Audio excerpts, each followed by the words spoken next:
Du livre Le ministère de la guérison, chapitre 4, l'attouchement de la foi, troisième partie. La foule curieuse qui se pressait autour de Jésus ne reçut aucune force vitale. Mais la femme souffrante qui le toucha avec foi obtint la guérison. De même, dans la vie spirituelle, le contact occasionnel diffère de l'attouchement de la foi. Croire en Christ simplement comme sauveur du monde n'apportera jamais la guérison de l'âme. La foi qui conduit au salut n'est pas un simple acquiescement à la vérité de l'Évangile. La vraie foi est celle qui reçoit le Christ comme sauveur personnel. Dieu a donné son Fils unique pour que moi, en croyant en lui, je ne périsse point, mais que j'aie la vie éternelle. Voir Jean chapitre 3 au verset 16. Quand, selon sa parole, je viens au Christ, je dois croire que je reçois sa grâce salvatrice.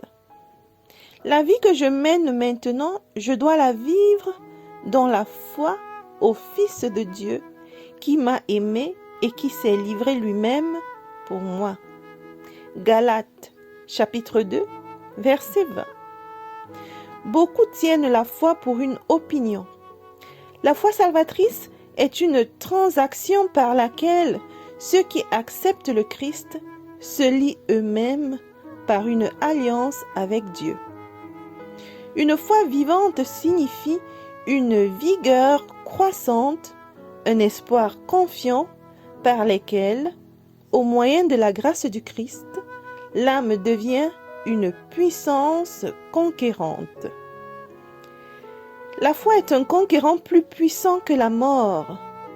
Si nous pouvons inciter un malade à fixer avec foi son regard sur le grand médecin, nous verrons des résultats merveilleux. La vie sera impartie au corps comme à l'âme. Quand vous travaillez en faveur des victimes d'habitudes néfastes, au lieu de leur montrer le désespoir et la ruine vers lesquels ils se dirigent, tournez leurs yeux vers Jésus. Attachez leur regard aux gloires célestes.